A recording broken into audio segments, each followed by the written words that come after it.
So Dillon Danis is out. Mike Perry says that he's in. 10 minutes later, it's debunked, and Dillon Danis says that he's back in. Logan Paul is possibly out of this fight as well, according to the broken arm statement last night during a podcast. And Dillon Danis admits to not writing his content, that he actually pays a comedian to write his content for him. Absolutely bizarre. I'm going to do my best to scratch the surface as much as I can with all these little bits and pieces. Before I do, if you could hit like and subscribe, that would be really important. YouTube have pulled up the handbrake on my channel. I was growing exponentially 2 weeks ago. I got a couple of strikes and a couple of demonetizations, and all of a sudden, boom, I've flatlined. So any help at all, I would really appreciate it. I guess liking it and sharing it shows YouTube that people are interested in it, and they will go back to promoting my stuff. A couple of weeks ago, I was getting 90,000, 50,000 views per video, and then boom, I'm struggling to get 5-10,000 views all of a sudden. Like and subscribe, I'd really appreciate it. Okay, so let's get into this. Dillon Danis announces that he's out. I saw this last night and I was already prepping the video because 2 days ago I made a video and I gave my prediction on who would win this upcoming fight, and my prediction was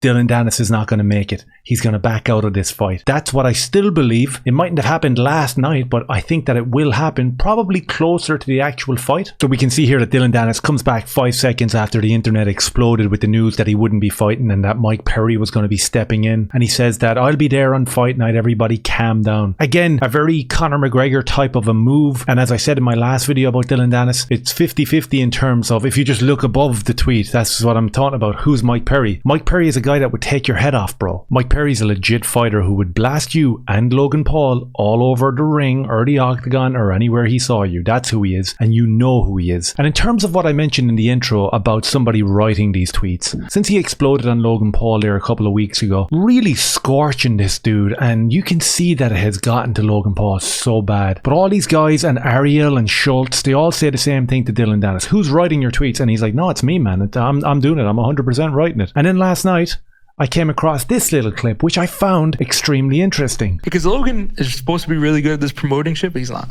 Let's be honest. He didn't do anything for this fight. Well, he made a couple stupid jokes that you wrote from that were like terrible.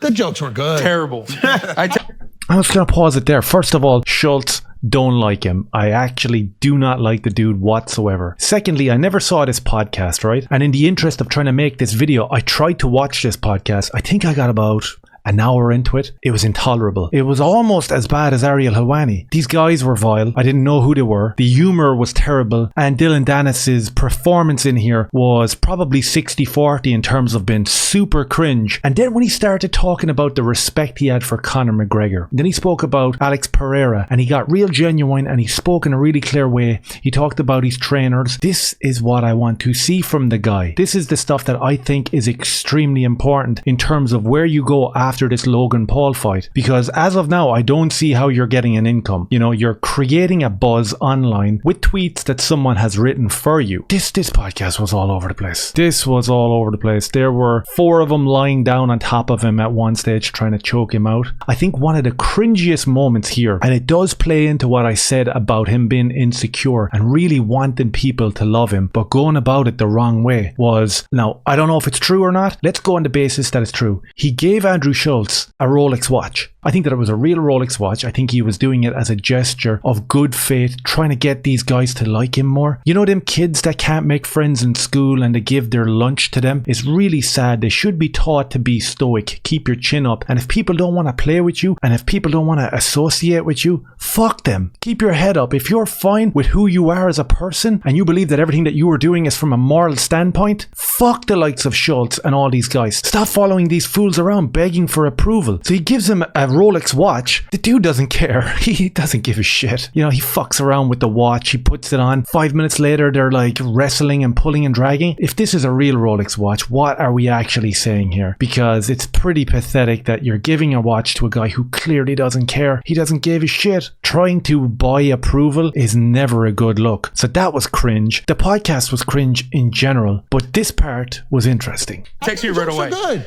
Wait, when? The comedian that gives my shit is way better than yours. No, when? There we go. Let's go back and hear that one more time. Wait. When? The comedian that gives my shit is way better than yours. No, when? So the comedian who gives my shit is way better than yours. So he's admitting it, right? There's a follow-up clip to this where his friend or bodyguard or associate or whoever the bally dude is that's following him around, he coerces him to speak publicly. Not only was it cringe because he's like, come on man, perform on screen now the way you did off screen. Tell them how good I was against Alex Pereira in them 6 rounds. And I was like, oh my god man, this is cringe, please stop it. And then this little bit happens. Does he write for you? No, I wish. No? I do all my stuff. Nah, come on. I swear, I really do. Okay. You think he writes? Actually, he might know. What? I don't want to say it on camera. Okay. So he points at Schultz and he says, actually, he might know who writes. And then he goes, oh, no, I don't want to say it on camera. So we have that coupled with this. Good.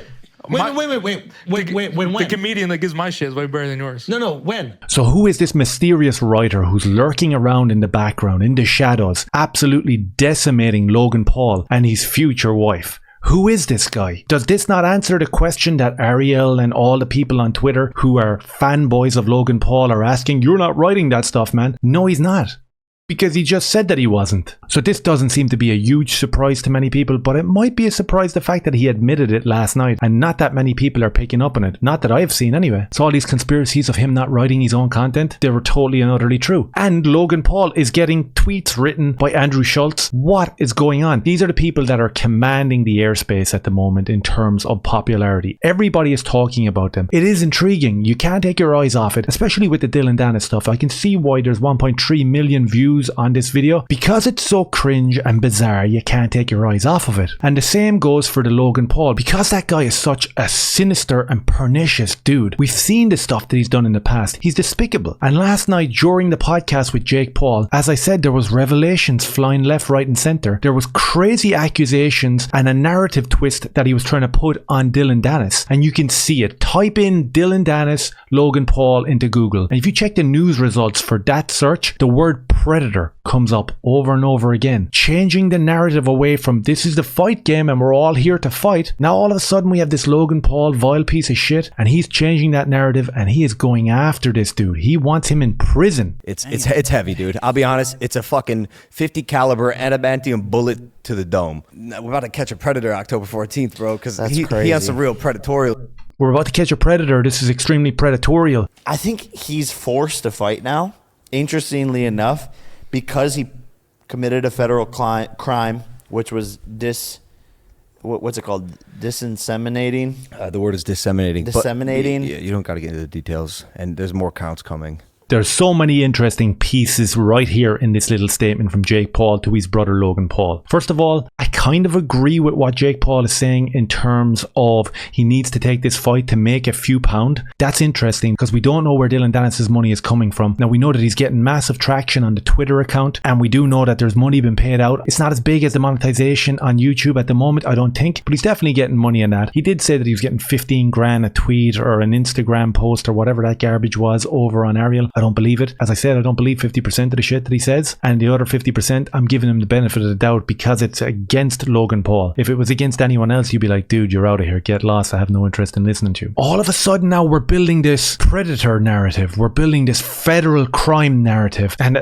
a side note, how snooty is Logan Paul? It's actually disseminating. Okay, man, he got the word wrong. Chill out. So what does it mean to be charged with disseminating obscenity? Because we didn't hear that word being used in the Logan Paul podcast. And to understand what that means, I jumped down here to this little bit. To prove the charge of disseminating obscenity in Massachusetts, this is obviously where this little article is written from, the prosecution also has to prove that the defendant disseminated the material or possessed the material with intent to disseminate it, and that he knew that the material was obscene. Okay, so we understand what's going on here. Logan Paul is accusing Dillon Danis of disseminating obscene footage of his fiancée to the public, that he's spreading this footage that so happens to be obscene, and he thinks that this is what's going to sink this guy. There's no real emphasis on reciprocating the roasting online with Dillon Danis. He doesn't want to get into that, even though he pays writers to do it. He doesn't want to get into it because obviously Dillon's writer is better than Logan's writer. So he's going down this very slimy route of trying to get Dillon Danis done for a federal crime. So we understand where Logan Paul is going with this. So Logan's lawsuit is not just about shutting Dillon Danis down. It's something more serious than that. Look at the wording in this article right here. The reason why people can distribute and consume this and face no legal consequence. Obscenity usually refers to this sort of behavior and material defined as obscene. That's how serious he's gotten with Dillon Danis, and these pictures that were already public space, I believe that there's supposed to be one video that was private. We don't know how Dillon Danis got this private video,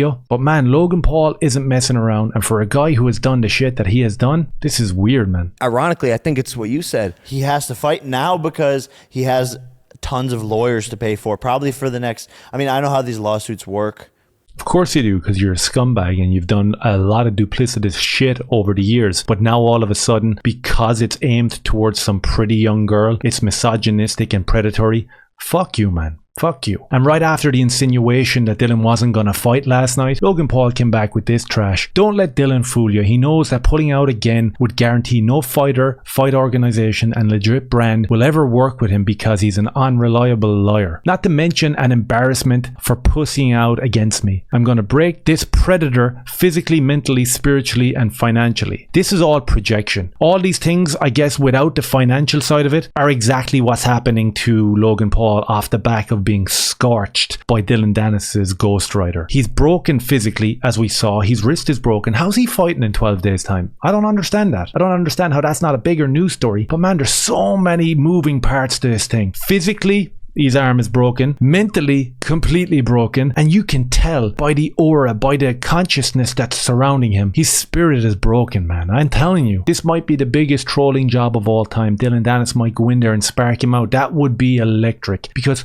nobody believes that can happen, including me. I really don't believe that Dillon Danis can go in there and knock this guy out. So if Dillon Danis doesn't go into the ring on the night and knock this bum out, or he doesn't even make it to this fight, where does that leave him and his career? I guess he'll continue trolling people and make a living off doing that on Twitter. I guess keep paying the ghostwriter. Or if Logan has his way, he's going to end up in prison. Let me know what you think will happen. Do you think that Dillon Danis is going to make it to the fight? Do you think that he's going to go to prison charged with a federal crime? Do you think that he can go in there and knock this dude out and reset himself? Build a new persona from there. Veer your career to the honesty that you show in glimpses in some of these podcasts. The segment on Schultz when he's talking about Conor McGregor, when he's talking about Alex Pereira. As I said, I only watched an hour of it. For what I watched, them two segments were unbelievable. Same on Ariel Helwani when he talked about his own personal life and what was going on with him. That's extremely relatable. And if we jump over to his Twitter, I mean, who's Mike Perry?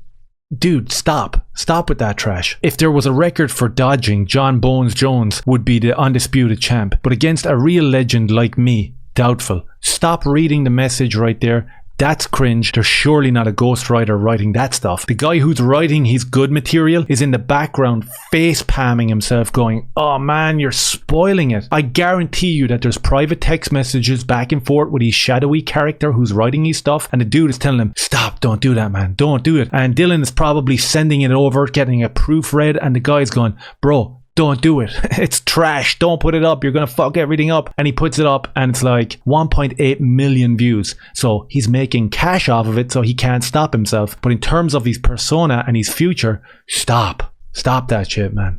So there you go. That's what I have. Let me know your thoughts down below. Hit subscribe, share. I'd really appreciate it.